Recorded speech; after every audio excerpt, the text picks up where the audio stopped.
So we were discussing about the various methods to measure or analyze the risk, and so far we have discussed the statistical methods.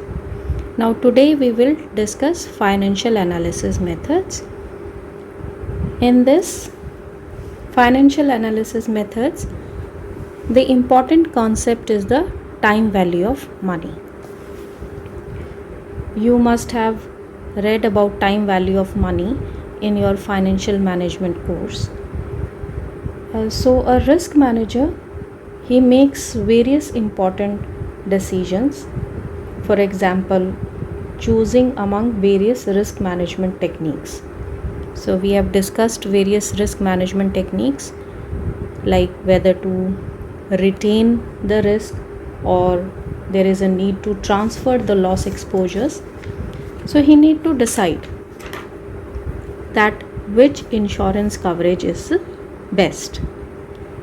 For that he need to analyze the cost and benefit of each course of action. यानी जितने भी course of actions थे, जितनी भी techniques हैं, उनमें से best कौन सी है, वो किस बेस पे डिसाइड होती है? The cost and benefit. उस टेक्निक को यूज़ करने की कॉस्ट कितनी है और उससे होने वाला बेनिफिट कितना है. So if benefit is more as compare to the cost, then it is a good decision and that decision can be implemented. आपको याद होगा, मैंने आपको बताया था कि कई बार क्या होता है कि जो रिस्क मैनेजमेंट प्रोग्राम है ये अपने आप में इतना कॉस्टली हो जाता है कि जो रिस्क है जिसको कि वो कवर कर रहा है, उस रिस्क से होने वाला लॉस कम होता है, पर रिस्क मैनेजमेंट प्रोग्राम वो ज़्यादा कॉस्टली हो जाता है. So at that time decision जो है, बिजनेस फर्म डिसीजन क्या लेती है, that it is better to retain the risk.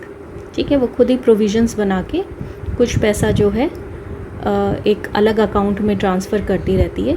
So whenever the risk is faced by the organization, उस अकाउंट में से उस रिस्क को कवर अप कर लिया जाता है.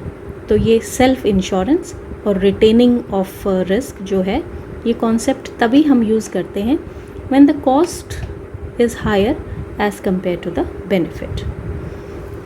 So to make such decisions, that whether to accept the risk or to transfer the risk, और ट्रांसफ़र भी करना है तो उस ट्रांसफ़र करने में भी हमारे पास बहुत सारी टेक्निक्स हैं कि हम उसका इंश्योरेंस कराएं या नॉन इंश्योरेंस ट्रांसफ़र करें, किसी के साथ कॉन्ट्रैक्ट एंटर करें, or whether we should hold harmless agreements, etc.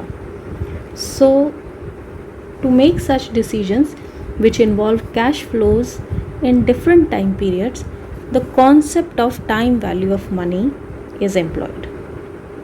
Time value of money होता क्या है? It means that when valuing cash flows in different time periods, the interest earning capacity of money must be taken into consideration. Means जब भी हम cash flows क्या है? एक इनफ्लोज़ है, एक आउटफ्लोज़ है. ठीक है,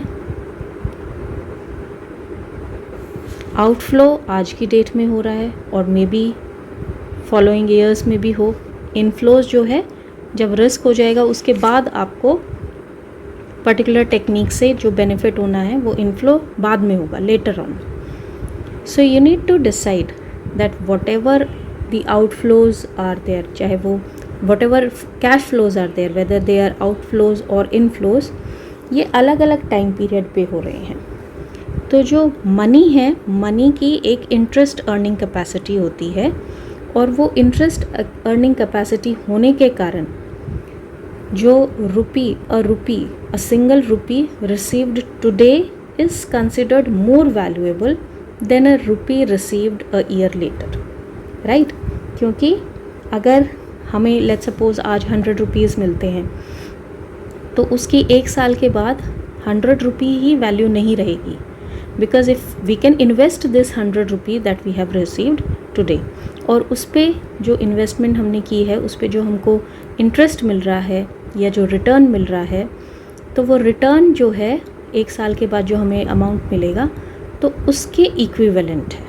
okay, so 100 rupee today maybe will be equal to 110 rupee a year later, if we say that there is a 10% rate of interest earned on the 100 rupee invested. So we cannot say कि आज 100 रुपये जो है अगर आपको 1 साल के बाद भी 100 रुपये मिलेंगे तो वो बराबर है. Why? Because there is a time value of money. तो मनी जो है हमको ये जो कॉन्सेप्ट है टाइम वैल्यू ऑफ मनी, इसको ध्यान में रखते हुए हमको अपनी डिसीजंस लेने हैं. So the concept of compounding और डिस्काउंटिंग जो है ये टाइम वैल्यू ऑफ मनी के लिए यूज़ करते हैं. कंपाउंडिंग क्या होता है? कंपाउंडिंग होता है the operation through which a present value is converted into a future value. तो आज का 100 रुपी जो है वो अगले साल 110 हो गया, फिर 110 1 साल के बाद it will increase to another figure. Okay, क्योंकि अब जो इंटरेस्ट है इस पे भी आपको फर्दर रिटर्न मिलेगा, इंटरेस्ट इस पे भी रिसीव होगा. ऐसा नहीं है कि 100 जो है ये 2 साल के बाद भी अमाउंट वही 110 ही आएगी. नहीं, अब ये 10 जो है 10 रुपीज़ पे भी आपको फर्दर 10% से इंटरेस्ट मिलेगा. तो again this figure will be different. तो कंपाउंडिंग रहता है, यानी कि ऐड ऑन होती चली जाती है, फ्यूचर वैल्यू निकलती है इससे. तो अगर हम ये कहें कि 100 रुपीज़ जो है 10 साल के बाद उसकी क्या वैल्यू होगी if the rate of interest is 10%, तो हम क्या करेंगे? कंपाउंड करते जाते हैं, यानी जो इंटरेस्ट रिसीव होता जाता है उस पर भी फर्दर इंटरेस्ट ऐड ऑन करके वैल्यू कैलकुलेट की जाएगी. तो कंपाउंडिंग ऑपरेशन इसको बोलते हैं. जबकि डिस्काउंटिंग होता है कि जो फ्यूचर वैल्यू, आपको फ्यूचर वैल्यू यानी कि आपको 10 साल के बाद मान लीजिए 2000 रुपीज़ मिलने हैं, तो आप उसकी आज कितनी वैल्यू है ये जानना चाहते हैं. So what will be the present value. So any operation through which a future value is brought back to its present value, that is called discounting. तो आपको एक रेट ऑफ इंटरेस्ट दिया होता है R, तो उससे इसको डिस्काउंट करके 10 साल के बाद अगर 2000 है तो प्रेजेंट वैल्यू उसकी क्या होगी, दैट कैन बी कैलकुलेटेड. तो that method is called discounting. ये सब आपने ये कॉन्सेप्ट जो है time value of money, compounding and discounting, you must have already red in your financial management. तो अब ये जो कॉन्सेप्ट है, this concept that can be applied in these 2 risk management decision making. ठीक है, टाइम वैल्यू ऑफ मनी का जो concept है, तो हम इनको इन 2 एप्लीकेशन में, फाइनेंशियल एप्लीकेशंस में यूज़ कर सकते हैं to analyse the risk, to measure the risk. कौन सी हैं? पहली है एनालाइजिंग इंश्योरेंस कवरेज बिड्स और दूसरी है risk control investment decisions. Analysing insurance coverage bids क्या होता है? जैसे मैंने कहा कि टाइम वैल्यू ऑफ मनी जो है ये आपको हेल्प करेगा एनालाइज करने में. अब आपके पास 2 कवरेज बिड्स हैं, let's for example we assume that. आपको फाइंड आउट करना है कि दोनों कवरेज में से बेस्ट कौन सी है. So let's suppose there are 2 companies, company A and company B.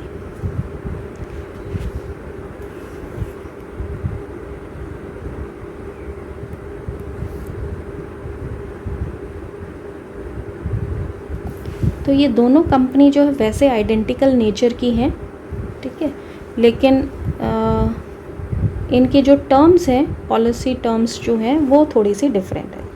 तो एक कंपनी है, लेट्स सपोज एक कंपनी, उसको प्रॉपर्टी रिस्क है और वो अपनी प्रॉपर्टी रिस्क के लिए इंश्योरेंस लेना चाह रही है और उसके पास ये 2 कंपनी के ऑप्शंस हैं, company A and company B.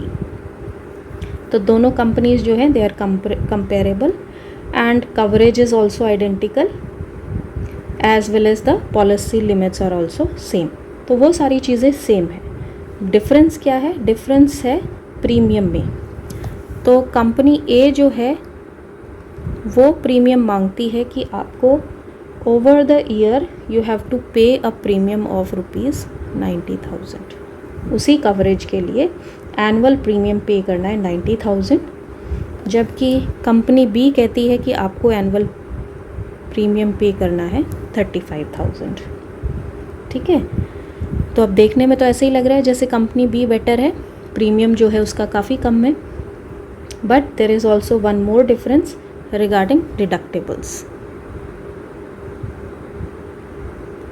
Deductibles in case of A is rupees 5,000 irrespective of the number of claims। यानी जितने भी क्लेम्स होते जाएंगे तो हर क्लेम पे 5,000 रुपीज़ का जो है डिडक्टेबल लगेगा। डिडक्टेबल क्या होती है? जो इंश्योर्ड को ही बियर करना पड़ता है लॉस। इंश्योरर जो है वो ये अमाउंट पे नहीं करेगा। लेट सपोज लॉस हो गया 1 लाख रुपीज़ का, तो अगर डिडक्टेबल 5,000 है तो इंश्योर्ड को 95,000 रुपीज़ ही मिलेंगे, 5,000 काट लेगा वो। तो दैट इज़ कॉल्ड डिडक्टेबल्स। तो चाहे कितने भी क्लेम्स हो, 10 हो 20 हो, फ्रीक्वेंसी पे डिपेंड नहीं कर रहा, तो कह रहा है कि 5,000 ही रहेगा। एक्सपेक्टेड नंबर ऑफ लॉस चाहे कितना भी हो, डिडक्टेबल विल रिमेन ₹5,000 पर लॉस। हर लॉस पे 5,000 रुपये वो आपके काट लेगा, जो भी आपका क्लेम होगा। कंपनी बी कहती है कि जो डिडक्टेबल्स हैं ये जो है डिफ़र करेंगे, यानी एक्सपेक्टेड नंबर ऑफ लॉस जो है दे रखी है। कंपनी क्या करती है, उसको प्रॉपर्टी रिस्क है और वो एक्सपेक्ट कर रही है कि उसको लॉसेस, टोटल जो लॉस होंगे साल में वो 20 लॉस होंगे टोटल। लेकिन कंपनी बी ने कहा है कि जो डिडक्टेबल्स हैं वो डिडक्टेबल्स में से पहले 12 लॉसेस पे तो 5,000 डिडक्टेबल चार्ज करेगा, फिर अगर 12 से इंक्रीज़ हो जाएंगी तो 10,000, और इससे भी 2 से भी मतलब 6 तक 10,000, और फिर और भी अगर लॉसेस हो रहे हैं तो ओवर 10,000। ठीक है, तो इस तरह से वो डिडक्टेबल्स को चार्ज करेगा। अब यहाँ पर जो है ये 2 पॉइंट्स पे इन दोनों कंपनीज़ की पॉलिसीज़ जो है डिफ़र करती हैं, otherwise both company are similar in nature. Risk भी जो कवर कर रही हैं, प्रॉपर्टी रिस्क, वो भी सेम है। यानी कंपनी ने दोनों को अलग अलग प्लान नहीं बताया है, अलग अलग रिस्क नहीं बताया है। उसने कहा है कि मेरे एक्सपेक्टेड नंबर ऑफ़ लॉसेस 20 हो सकते हैं, बताने की ज़रूरत नहीं है, कंपनी की खुद की एस्टिमेट है। तो कंपनी ए कहती है कि 90,000 का प्रीमियम आपको देना है और deductible will be charge 5,000 irrespective of the number of losses. जबकि कंपनी बी कहती है कि 35,000 आपको प्रीमियम देना है and for first 12 losses the deductible will be 5,000। आगे जो है डिडक्टेबल बढ़ जाएगा, 10,000 हो जाएगा। आगे जो है कंपनी ने दे रखा है, क्वेश्चन में दे रखा है that discount rate is 5% discount rate है आपका। तो आपको अब डिसीजन लेना है कंपनी ए बेटर है कि कंपनी बी है। तो अब इसमें हम टाइम वैल्यू ऑफ मनी का कॉन्सेप्ट जो है यूज़ करके डिसीजन लेंगे। तो एक तो हमें यहाँ पे सीधा सीधा दिखाई दे रहा है कि 90,000 का जो है प्रीमियम आज ही की डेट में पे करना है और इधर जो है हमें 35,000। तो इनकी प्रेजेंट वैल्यू तो कुछ निकालनी है, ये तो करंट वैल्यूज़ ही हैं। हमें निकालनी है प्रेजेंट वैल्यू इनकी, क्योंकि ये जो है कमिंग ईयर में होगा। ओके, तो in case of company A total losses कितने होंगे, इफ़ यू मल्टीप्लाई की एक्सपेक्ट करते हैं, चलो 20 के 20 ही हैं लॉसेस, तो 20 multiplied by 5, total deductible that will B 1 lakh rupees. 1 lakh rupees की अगर हम प्रेजेंट वैल्यू निकालते हैं, दिस इज़ 5%। ठीक है, फर्स्ट ईयर की ही बात चल रही है, तो this comes out to be 95,238। तो टोटल कितना हो गया, टोटल विल बी 90,000 प्रीमियम हो गया जो आपको पे करना है, प्लस ये डिडक्टेबल्स जो कि कमिंग ईयर में पे करने पड़ेंगे। So the total amount becomes 1,85,238। Company B के केस में 35,000 इज़ द प्रीमियम, और यहाँ पर जो है यहाँ पे अमाउंट डिफ़र है। 12 मल्टीप्लाइड बाय 5 करेंगे, okay, 6 multiplied by 10,000 and 2 multiplied by 10,000, तो ये टोटल हमारा बन गया जो हमारे डिडक्टेबल्स हैं दैट इज़ 1,40,000। 38,000। इसकी भी प्रेजेंट वैल्यू निकालेंगे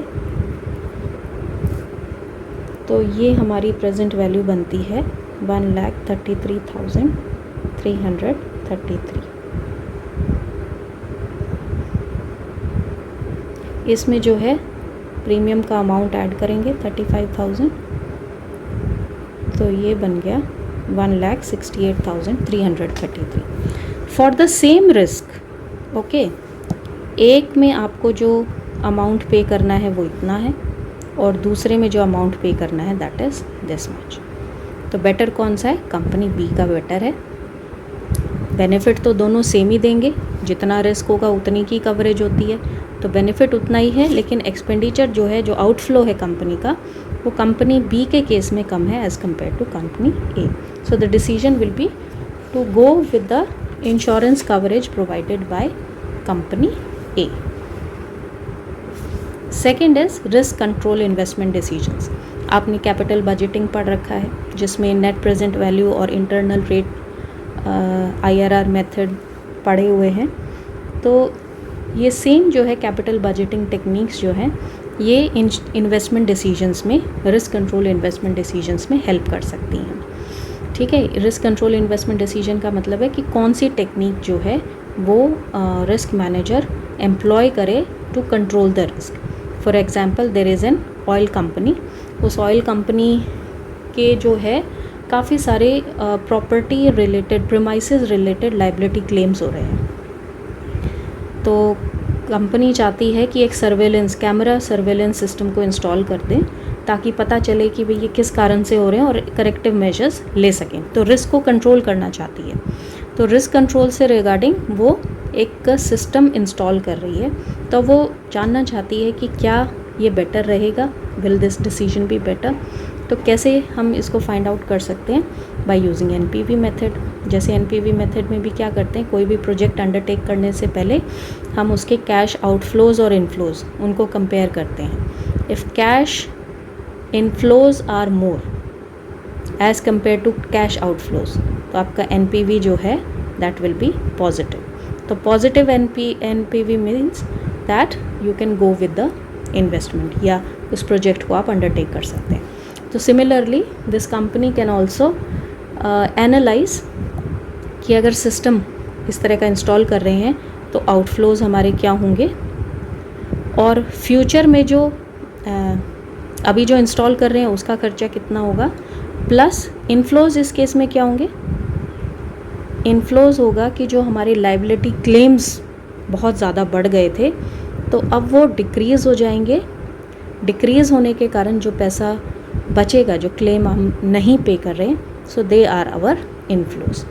तो अगर इनफ्लोज ज़्यादा हैं आउटफ्लोज से, NPV will be positive, and then the company should go ahead with installing the camera surveillance system. अगर NPV उनकी आती है नेगेटिव, तो उनको ऐसा नहीं करना चाहिए। और ज़ीरो आने का मतलब है cash outflows are equal to cash inflows. तो वहाँ पे मर्ज़ी है, आप लगाना चाहें तो लगा सकते हैं, नहीं तो अवॉइड भी कर सकते हैं।